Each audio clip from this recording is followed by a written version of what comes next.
बिस्मिल्लाहिर्रहमानिर्रहीम। अस्सलाम वालेकुम नाज़रीन, आज की वीडियो में हम बात करेंगे उस आईनी जंग की जो पाकिस्तान तहरीक इंसाफ के हक में एक नई सुबह ला सकती है। आज कायम मुकाम चीफ जस्टिस सरदार सरफराज डॉगर और जस्टिस मोहम्मद आसिफ साहबान पर मुश्तमिल दो रुकनी बेंच ने 190 मिलियन पाउंड केस में इमरान खान और बुशरा बीबी की सजा मौतली दरखास्तों पर समाअत की। इस मौका पर स्पेशल प्रोसिक्यूटर इमरान खान की तीनों बहनें, वजीर आला खैबर पख्तूनख्वा अली अमीन गंडापुर, अपोजिशन लीडर उमर अयूब, शिबली फराज और दीगर रहनुमा अदालत में मौजूद थे। Special prosecutor Javed Arshad advocate ने कहा कि कल प्रोसिक्यूटर तैनात हुआ हूं, मुझे रिकॉर्ड पढ़ने के लिए कम से कम 4 हफ्तों का वक्त दिया जाए। एडवोकेट सुलेमान सफदर साहब ने नैब प्रोसिक्यूटर को वक्त देने की मुखालफत करते हुए कहा कि स्पेशल प्रोसिक्यूटर को कितना वक्त लगेगा फैसला पढ़ने में, अदालत में क्या हुआ इस पर तफसील से बात करेंगे। पहले एक और अहम केस की बात करते हैं। अगर अभी तक आपने मेरे चैनल को सब्सक्राइब नहीं किया तो कर लें और बेल आइकॉन को ऑन कर दें ताकि नोटिफिकेशन आपको गाहे बगाहे मिलते रहें। सबसे पहले बात करते हैं मखसूस नशिस्तों की, उस तारीखी मुकदमे की जिसकी समाअत सुप्रीम कोर्ट के 11 रुकनी बेंच में जारी है। ये महज एक कानूनी बहस नहीं, ये हक और नाइंसाफी के दरमियान एक खुली जंग है। और इस बार पीटीआई ने वो मौक़िफ़ इख्तियार किया जो ना सिर्फ आइन के ऐन मुताबिक है बल्कि पाकिस्तान के जमहूरी मुस्तक़बिल का भी मुहाफ़िज़ है। बात करूंगा यहां पर मारूफ वकील सुलेमान अकरम राजा साहब की, जो कंवल शौज़ब की नुमाइंदगी कर रहे हैं। आज अदालत में पेश हुए, उन्होंने जो दलाइल दिए वो सिर्फ एक केस के लिए नहीं बल्कि यहां ये कहना बेजाना होगा कि वो पाकिस्तान के हर उस शहरी के लिए इंतहाई अहमियत के हामिल हैं जो वोट की हुर्मत पर यकीन रखता है। उन्होंने 2007 की इमरजेंसी का हवाला दिया जब आइन मुअत्तल किया गया और अदालत ने खुलकर उस वक्त भी कहा कि इमरजेंसी गैर आइनी थी और उसके बाद किए गए इक़दामात भी गैर आइनी थे। तो फिर आज सवाल यह है कि क्या जब पीटीआई के अरकान असेंबली जबरदस्ती तोड़े गए, क्या जब पार्टी टूटने पर मजबूर की गई, क्या जब मखसूस नशिस्तों पर पार्टी को उसका हक ना दिया गया तो क्या ये सब कुछ आईनी था? बिल्कुल नहीं। यहां यह तासुर दिया जा रहा है, यहां यह आर्गुमेंट किया गया कि यह भी गैर आईनी है और यह कहीं भी दूर दूर तक इसका आइन की रूह से कोई ताल्लुक नहीं है। नाज़रीन, असल मसला यह है कि पीटीआई की अक्सरियत को माइनस करना एक सियासी मंसूबा बन चुका है। लगता तो ऐसे ही है, लेकिन 39 अरकान ने वफादारी के हल्फनामे जमा करवा दिए। लेकिन सुप्रीम कोर्ट ने यह सवाल किया, इस्तफसार किया। ऑनरेबल सुप्रीम कोर्ट ने पूछा कि बाकी 41 क्यों खामोश हैं, उनके हल्फनामे कहां पे हैं, उन्होंने जमा क्यों नहीं करवाए? नाज़रीन, ये खामोशी खुद एक सियासी इंजीनियरिंग का मुंह बोलता सबूत है। क्या मखसूस नशिस्तें पार्टी की मलकियत नहीं होती? क्या वोट पार्टी को नहीं पड़ता? तो फिर ये नशिस्तें हार्स ट्रेडिंग या रियासती मुदाखलत के जरिए दूसरी जमातों को कैसे दी जा सकती हैं? यहां पे मैं फिर बात करूंगा सुलेमान अकरम राजा साहब की कि उन्होंने बिल्कुल दुरुस्त कहा। जब जनरल मुशर्रफ के दौर में अदालत आइन की बालादस्ती के लिए खड़ी हो सकती है तो आज अदालतें कहां पे हैं? आज अदालतें आइन की बालादस्ती के लिए क्यों खामोश हैं? क्या आइन का एहतराम सिर्फ मखसूस वक्तों पर होना चाहिए? क्या आइन एक तसलसल से नहीं चलना चाहिए? क्या आइन एक पार्टी के लिए एक वक्त के लिए मुख्तलिफ और दूसरी पार्टी या दूसरे मामले के लिए मुख्तलिफ होना चाहिए? या हर वक्त हर हाल में ये वो लम्हा है जब सुप्रीम कोर्ट को साबित करना है कि वो वाकई आजाद और गैर जानबदार इदारा है और इंसाफ का अलमबदार है? क्योंकि पाकिस्तान में इस वक्त सुप्रीम कोर्ट का रोल इंतहाई अहम है। यह सिर्फ पीटीआई का मुकदमा नहीं, ये जमहूरियत का और पाकिस्तान में जमहूरी इक़्तिदार का एक बहुत बड़ा मुकदमा है। सलमान अकरम राजा ने कहा कि सुप्रीम कोर्ट अपने फैसले से कानून के खिलाफ काम खत्म कर सकती है। जो भी गलत होता है उसको सिस्टम को वापस लाने के लिए खत्म किया जाता है। केस की सूरत के मुताबिक रिलीफ दिया जाता है। आईनी खिलाफ वर्जियों को या किसी तरह की भी कोई कानूनी खिलाफ वर्जी भी किसी केस में हो तो सुप्रीम कोर्ट आईनी या कानूनी हल के जरिए इस केस को दुरुस्त करती है और दुरुस्त समत में लेके जाती है और इंसाफ फराहम करती है। यहां पे एडवोकेट सलमान अकरम राजा साहब ने कहा कि इलेक्शन एक्ट का सेक्शन 666 का हवाला देते हुए कि सियासी जमात अपने टिकट जारी करती है, इसमें तीसरे फरीक की इजाजत का तस्दीक दरकार नहीं होती। मुअज़्ज़िज़ जजेस के सवालात और सलमान अकरम राजा के जवाबात की बात की जाए तो जस्टिस काबिल एहतराम जस्टिस मोहम्मद अली मजहर साहब ने इस्तफसार किया, पूछा कि क्या आपके उम्मीदवारों ने पार्टी टिकट जमा कराने का कोई सबूत दिया था। एडवोकेट सलमान अकरम राजा साहब ने जवाब दिया कि पार्टी टिकट जमा कराए गए थे और जजेस की अक्सरियत ने इसको तस्लीम भी किया। जस्टिस जमाल मंदूखेल ने साहब ने सवाल उठाया कि क्या अक्सरियती फैसले में पार्टी टिकट के मामले पर ऑब्जर्वेशंस शामिल हैं। सलमान अकरम राजा साहब का जवाब था कि फैसले में पूरी तफसील दी गई है, जो वक्त की किल्लत की वजह से पूरा नहीं पढ़ रहा। यहां पे मुमकिन नहीं है कि मैं पूरा फैसला पढ़ के सुनाऊं। मजीद यहां पे बात करूंगा काबिल एहतराम जस्टिस मुसर्रत हलाली साहिबा की कि उन्होंने भी सवाल किया, पूछा, इस्तफसार किया कि क्या सियासी जमात तो मौजूद थी मगर कुछ ने पार्टी से वाबस्तगी शामिल की, कुछ ने नहीं की। आईनी बेंच के सरबराह जस्टिस अमीनुद्दीन खान ने रिमार्क्स दिए कि आपके 39 उम्मीदवारों ने अपनी वाबस्तगी जाहिर की, बाकियों ने तो बिल्कुल अभी तक अपने हलफनामे जमा नहीं करवाए। कि आप 39 उम्मीदवारों की तरह बाकी 41 भी बयान हल्फी जमा करा देते। इस पर सलमान अकरम राजा ने कहा कि उन्होंने तमाम दस्तावेजात जमा कराई हैं, सब ने पीटीआई से वाबस्तगी जाहिर की थी।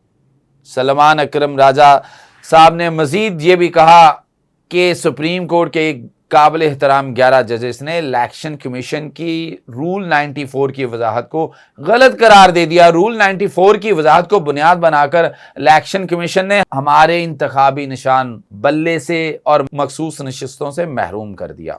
यहाँ पे बात काबिल एहतराम जस्टिस मुसर्रत हलाली साहिबा की करूँगा कि उन्होंने भी सवाल किया इंट्रा पार्टी इलेक्शंस के हवाले से कि पीटीआई ने इंट्रा पार्टी इलेक्शंस दोबारा क्यों नहीं करवाए। सलमान अकरम राजा साहब ने जवाब दिया कि पीटीआई ने इंट्रा पार्टी इलेक्शन दोबारा कराए थे, वो भी चैलेंज हो गए। मरकजी केस में इलेक्शन कमीशन ने कई दस्तावेजात लाकर दी और 2 दिन लगाकर हमने उन पर बहस की, लेकिन काजी फायजी साहब जस्टिस जमाल मंदूखेल साहब ने भी गलत करार दिया। जिसके बाद कंवल शोजब के वकील सलमान अकरम राजा साहब के दलाइल मुकम्मल हुए तो सुन्नी इत्तेहाद कौंसिल के वकील काबिल एहतराम हामिद खान साहब दलाइल के लिए रोस्टम पर आ गए। जैसे ही हामिद खान साहब रोस्टम पर आए तो उन्होंने कहा कि मुझे 23 जून से एडजर्नमेंट का बता दिया गया था। इस पर जस्टिस अमीनुद्दीन खान साहब ने कहा कि आप सीनियर वकील हैं, बताना मुनासिब नहीं होगा कि सबके दलाइल मुकम्मल हो चुके हैं और कोई एडजर्नमेंट की ऐसी कोई बात नहीं, अल्तवा की कोई ऐसी बात नहीं है। तो हामिद खान साहब ने कहा कि अगर अदालत मेरी एडजर्नमेंट की दरख्वास्त को डिक्लाइन करती है तो मैं प्रोसीड करूंगा। तो अदालत ने काबिल एहतराम सुप्रीम कोर्ट ने उस दरख्वास्त को डिक्लाइन किया, जिस पे हामिद खान साहब ने अपने आर्गूमेंट्स जो हैं वो प्रोसीड किए। और जब आर्गूमेंट्स के स्टार्ट में उन्होंने कहा कि जो कुछ सलमान अकरम राजा साहब और फैसल सिद्दीकी साहब ने बता दिया उसमें कुछ भी नहीं दोहराऊंगा। इस पर आईनी बेंच के सरबराह ने कहा कि आपका केस तो शुरू ही वहीं से होता है जो आजाद अराकीन सुन्नी इत्तेहाद कौंसिल में शामिल हुए। हामिद खान साहब ने कहा कि मैं केस में अपने तरीके से दलाइल पेश करना चाहता हूं। पाकिस्तान की तारीख में पहली बार देख रहा हूं कि सुप्रीम कोर्ट के दायरा इख्तियार को खत्म किया गया। عام انتخابات 90 دن کی آئینی مدت میں نہیں کرائے گئے. لیکن یہاں پہ حامد خان صاحب نے جب آرگومنٹ شروع کیے تو یہاں پر انہوں نے حوالہ دیا آرٹیکل 224 کا, اور انہوں نے بتایا کہ ان کا کیس جو ایکچوئل شروع کہاں سے ہوتا ہے. انہوں نے کہا کہ 10 اگست 2023 کو نیشنل اسمبلی کی مدت ختم ہونی تھی, تو اس کے بعد 60 دن کے اندر 224 کے تحت جو الیکشن سے کروانے تھے, اور اس میں واضح لکھا ہوا ہے کہ شیل اس کا مطلب ہے کہ مینڈیٹری ریکوائرمنٹ تھی کہ یہ الیکشن کروائے جاتے. لیکن ہوا کیا, پرائم منسٹر نے پریزیڈنٹ کو یہ کہہ دیا ان کی ایڈوائس پہ, پرائم منسٹر کی ایڈوائس پہ, ایک دن قبل 10 تاریخ سے پہلے 9 تاریخ کو جو ہے نیشنل اسمبلی ڈیزالو کر دی گئی, جس کی بابت الیکشنز جو ہیں وہ 7 یا 8 نومبر 2023 کو ہونا تھے. لیکن یہ صرف ایک ٹائم گین کرنے کے لیے یہ طریقہ کار اڈاپٹ کیا گیا تاکہ تھوڑا سا جو الیکشنز ہونے ہیں ان کو کھینچ کے آگے لے کے جا سکے. اس کے بعد جب پروسیڈ ہوا تو الیکشن کمیشن کی بدنیتی اس طرح سامنے آئی کہ انہوں نے کہا کہ ہم حلقہ بندی کر رہے ہیں. اس وقت کی نگران حکومت نے قرار دے دیا کہ الیکشن کی تاریخ کا اعلان صدر نہیں بلکہ الیکشن کمیشن کرتا ہے. اس موقع پر جسٹس جمال مندوخیل بولے کہ پھر بعد میں عدالت سے انتخابات کی تاریخ مقرر ہوئی. انہوں نے کہا کہ اس میں آپ کے کیس کے متعلقہ کچھ نہیں ہے. حامد خان صاحب نے کہا کہ میں جب تمام حقائق عدالت کے سامنے پیش کروں گا تو آپ کو یہ سمجھ آ جائے گی کہ یہ کیسے متعلقہ ہے. میری پوری بات سنے بغیر یہ نہ کہیں کہ کیا متعلقہ ہے اور کیا غیر متعلقہ ہے. انہوں نے کہا کہ 13 جنوری کو P T I intra party election کا کیس یہاں لگا تھا. 12 جنوری کو اس کیس کا تفصیلی فیصلہ پشاور ہائی کورٹ سے جاری ہوا. میں نے استدعا کی تھی کہ فیصلہ پڑھنے دیں, 15 جنوری کی تاریخ رکھ دیں. اس بینچ میں بیٹھے قابل احترام 2 ججز اس بینچ کا بھی حصہ تھے. میری استدعا پر کہا گیا پھر ہم پشاور ہائی کورٹ کا فیصلہ معطل کر دیں. ہمارے لیے یہ بھی حیران کن تھا, وہی دن انتخابی نشان الاٹ ہونے کا آخری دن تھا, ہفتے کا دن تھا, چھٹی تھی, لیکن یہاں رات 11 بجے تک کیس لگایا گیا. ہمارے امیدوار انتظار کرتے رہ گئے کہ کیا فیصلہ آئے گا. آدھی رات کو ہم سے انتخابی نشان ہمارا بلہ چھین لیا گیا. دوسری جانب انتخابی نشان حاصل کرنے کا وقت ختم ہو گیا. یہ بھی ایک طرح کی خان صاحب بتانا چاہ رہے تھے کہ this is also malafide on the part of the election commission. اس کے بعد ہم کہاں کھڑے تھے؟ کیا ہم ایسی صورتحال میں الیکشن کا بائیکاٹ کرتے؟ دوسری جانب یہی الیکشن کمیشن ANP کو انٹرا پارٹی کے لیے وقت دے رہا تھا. ANP نے الیکشن کروایا ہی نہیں تھا, صرف جرمانہ کیا گیا. میں نے کہا کہ ہم تو الیکشن کروا چکے ہیں, آپ نہیں مان رہے. میں نے کہا آپ ہمیں زیادہ جرمانہ کر کے مزید وقت دے دیں. ایک ہی دن ANP اور ہمارے ساتھ تفریق والا برتاؤ کیا گیا, ہمیں علیحدہ ٹریٹ کیا گیا اور ANP کو علیحدہ طریقے سے جو ہے ٹریٹ کیا گیا. حامد خان صاحب نے کہا کہ 8 فروری کی رات کئی لوگ ہار مان کر گھر گئے. اگلے روز ان کو بلا کر وکٹری سپیچ کروا دی گئی. سلمان اکرم راجہ, شعیب شاہین, علی بخاری کی مثال سامنے ہے. خواجہ آصف رات کو 27,000 ووٹ سے ہار گئے تھے. اگلے روز وہ جیت گئے اور پھر انہیں وزیر دفاع بھی بنا دیا گیا. اس موقع پر جسٹس جمال مندوخیل نے سوال کیا, پوچھا کہ کیا آروز نے پورے ملک میں ہی ایسا کیا ہے؟ حامد خان صاحب نے کہا کہ عدلیہ کے آروز جیسے بھی تھے ان سے بہتر تھے. پہلی بار تھا کہ چیف الیکشن کمشنر بھی نان جوڈیشل تھا. انہوں نے کہا کہ بلے کے نشان پر نظر ثانی 21 اکتوبر 2024 کو مقرر کی گئی. 20 سے 21 اکتوبر کے درمیان 26ویں ترمیم ہو گئی. میں نے اگلے دن پیش ہو کر کہا میں ایک جانبدار جج کے سامنے دلائل نہیں دینا چاہتا. 26ویں ترمیم کے مطابق بینچ پر اعتراض بھی کیا مگر درخواست خارج کر دی گئی. جسٹس امین الدین خان نے کہا کہ وہ جج صاحب یہاں موجود نہیں ہیں, بہتر ہے کہ آپ ان کے بارے بات ہی نہ کریں۔ حامد خان صاحب نے کہا کہ میں تو حقائق پیش کر رہا ہوں۔ جج صاحب نے نظر ثانی یہ کہہ کر خارج کر دی کہ میں دلائل دینا ہی نہیں چاہتا، وجہ نہیں لکھی۔ جسٹس جمال مندوخیل نے حامد خان کو مخاطب کرتے ہوئے کہا کہ آپ کیوں دوسرے کیس کو یہاں گھسیٹ رہے ہیں؟ حامد خان نے کہا کہ میں بتا رہا ہوں کیسے ایک جماعت کو سیاسی طور پر نشانہ بنایا گیا، کیسے اس میں توڑ پھوڑ کی گئی، کیسے اس کو توڑا گیا۔ جسٹس جمال مندوخیل صاحب بولے کہ فیصل صدیقی نے کہا انصاف مانگ رہے ہیں جو فاطمہ جناح مانگ رہی تھی۔ فاطمہ جناح کے ساتھ بھی ایسا ہی ہوا۔ پی ٹی آئی کوئی پہلی جماعت نہیں ہے جو وکٹم ہوئی ہے۔ پہلے بھی کہا کہ حل آپ سیاستدانوں نے ہی نکالنا ہے، ورنہ آپ بار بار ہمارے سامنے کھڑے ہوں گے۔ حامد خان صاحب نے کہا کہ جب تک سیاستدان اسٹیبلشمنٹ کی غلامی کریں گے یہی ہوگا۔